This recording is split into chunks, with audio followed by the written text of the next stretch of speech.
Intention and Sincerity 7. I had a thought which I wanted to share. I was pondering over one of the main reasons why people who do good things, such as buying gifts for others, do not receive the same level of respect and love from people than some who do not do these things. This outcome occurs as a result of their intention. When these people perform righteous deeds in respect to people, such as visiting the sick, they do so either for the sake of people, meaning to please them, or they mix this intention by also aiming to please Allah, the Exalted. First of all, the one who acts for the sake of people will gain no reward from Allah, the Exalted.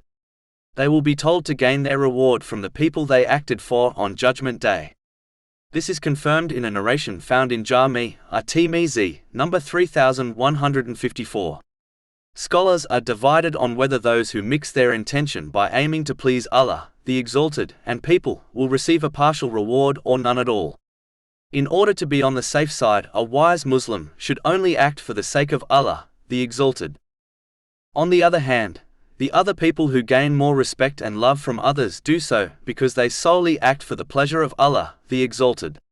When they treat others kindly, they do not do it for the sake of people. Because of their sincerity, Allah, the Exalted, places more love and respect in the hearts of the people, compared to those who do more acts of kindness to people but are less sincere in their deeds. So if people desire reward from Allah, the Exalted, and respect from people, they should correct their intention, and only perform righteous deeds for the sake of Allah, the Exalted.